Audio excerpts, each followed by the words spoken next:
Salut tout le monde, j'espère que vous allez bien. Alors, est-ce que vous êtes du style à réviser et à travailler à la dernière minute? Est-ce que vous attendez le dernier moment pour vous y mettre? Et si oui, est-ce que c'est particulièrement efficace pour vous? Est-ce que vous avez l'impression par exemple que vous abattez beaucoup plus de boulot en quelques minutes que si vous aviez des heures devant vous? Quelques minutes, j'exagère un peu, mais c'est pour que vous compreniez bien. Si oui, cela me dit deux choses sur vous. La première, c'est que vous êtes un procrastinateur.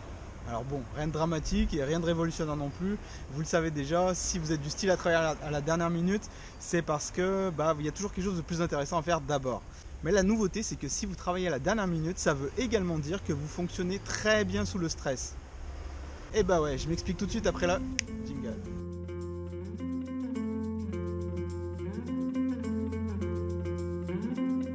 Avant de commencer, je vous rappelle que vous pouvez obtenir mon livre Booster votre mémoire en version audio en cliquant sur le lien ci-dessous qui vous amènera directement sur la page où j'ai lié un partenariat avec Amazon. Ça veut dire que vous cliquez sur le lien, vous avez un abonnement gratuit d'1 mois. Après, vous pourrez l'annuler si vous voulez et vous pouvez télécharger le livre audio, donc gratos comme ça. Donc c'est une bonne opportunité. Et si vous voulez découvrir un petit peu sur mon travail, si vous voulez en découvrir un petit peu plus, je vous recommande d'aller faire un petit tour. Alors pour comprendre ce phénomène, vous devez savoir ce qu'est le stress et comment il fonctionne exactement chez vous. Alors pour simplifier, le stress c'est quoi? C'est tout ce qui se passe en vous lorsque quelque chose est en train de se produire et ce quelque chose vous n'en avez pas rien à foutre. C'est quelque chose d'important qui est en train de se produire. Qu'est-ce qui se passe en vous? Lorsque vous êtes en situation de stress, votre cerveau il produit plein d'hormones. Et parmi ces hormones, il y en a 3 qui nous intéressent aujourd'hui, c'est la cortisol, la DHEA et l'ocytocine. L'ocytocine, c'est l'hormone qui vous fait avoir envie d'aller vers les autres, envie d'avoir de contact humain, envie d'être un petit peu rassuré. Bref, c'est pas vraiment celle-ci qui nous intéresse dans le travail à la dernière minute, c'est plutôt les deux autres. La cortisol, elle vous fait avoir tout un tas de changements biologiques. Vous avez le cœur qui bat plus vite, vous commencez à transpirer, vous avez les mains moites, votre respiration devient plus courte, vos vaisseaux sanguins se rétrécissent parce qu'ils anticipent que vous allez vous battre et que vous allez perdre du sang, donc du coup il essaye un petit peu de colmater les brèches avant qu'elles arrivent. Bref, la cortisol, ça vous fait un petit peu entrer dans cet état second qui est pas vraiment... C'est pas quelque chose que vous aimez bien. C'est au contraire, c'est une sensation très déplaisante. Et enfin, vous avez la fameuse DHEA.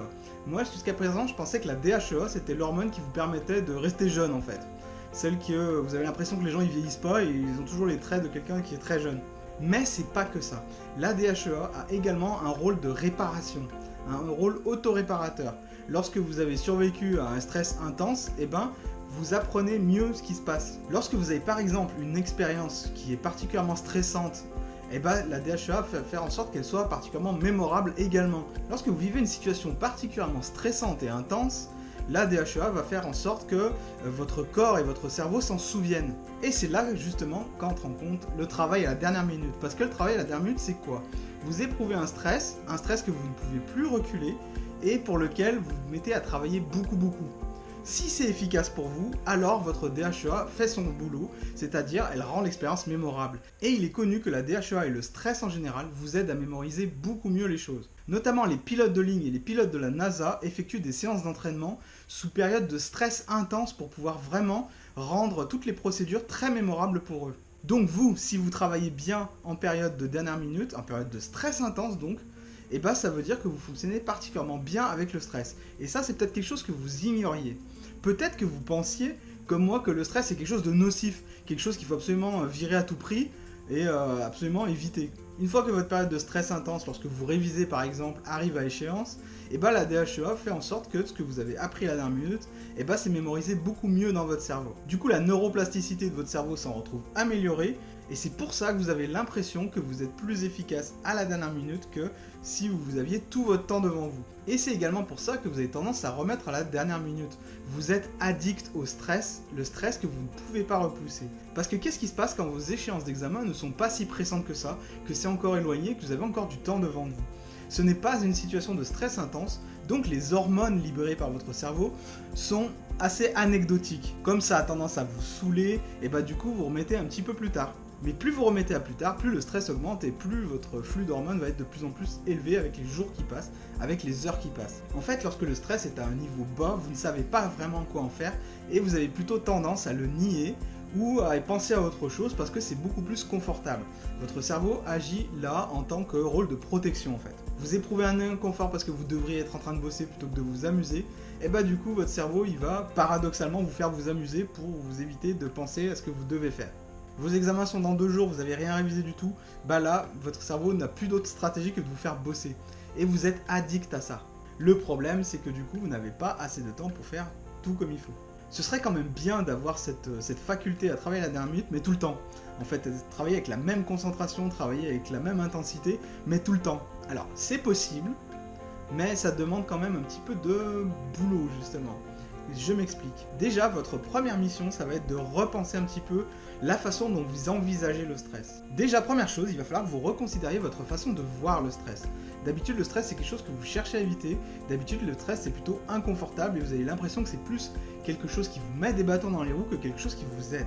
Et bah déjà, j'aimerais que vous voyiez le stress maintenant, à partir d'aujourd'hui, comme quelque chose qui peut vous aider. Votre corps, il est en train de vous préparer justement à vous donner le meilleur de vous-même en situation de stress. Donc ce serait bête de ne pas en profiter. Donc la prochaine fois que vous avez un tout petit peu de stress, par exemple une échéance que vous avez envie de repousser à plus tard parce qu'elle vous stresse un petit peu, et bah dites-vous que votre corps est en train de vous préparer à donner le meilleur de vous-même et que c'est donc justement le moment d'en profiter parce que c'est à ce moment-là que vous êtes le plus efficace. Pas lorsque vous serez au calme, tranquille, et que vous aurez des heures devant vous, parce que vous savez très bien ce qui va se passer dans ces moments-là, vous allez perdre du temps à faire autre chose. Essayez d'utiliser ces petits moments pour avancer, pour vous jeter à l'eau, pour vous stresser encore davantage, pour réduire peut-être même la durée des délais, les délais que vous accordez. Donc encore une fois, si vous trouvez que vous faites du bon boulot quand vous travaillez à la dernière minute, c'est sans doute parce que votre état de stress et vos hormones sont particulièrement efficaces chez vous et que vos hormones, notamment la DHEA, remplit parfaitement son rôle de consolidation et de mémorisation. Si en revanche, le travail à la dernière minute vous fait un petit peu bâcler les choses et vous n'êtes pas vraiment content du résultat, alors vous savez d'où vient le problème, c'est que vous ne savez pas gérer les situations de petit stress et vous avez tendance à le nier, à l'occulter ou à le remettre à plus tard. Et c'est là-dessus que vous devez faire quelque chose. Je pense vraiment que quelque chose qui aide, c'est vraiment de reconsidérer le stress et d'en faire votre ami plutôt que votre ennemi, celui qui cherche à vous mettre des bâtons dans les roues, etc. Vous allez me dire, ouais, mais c'est pas parce que je considère que le stress c'est mon ami que ça va suffire à me faire mieux travailler. Et bah détrompez-vous justement parce que, toujours selon Upside of Stress, le livre de Kelly McGonigal, les études montrent que le simple fait de reconsidérer le stress, de changement d'état d'esprit finalement, ça vous fait avoir des résultats chez vous en fait. Ça vous fait avoir une meilleure perception de vous-même et ça vous augmente votre capacité.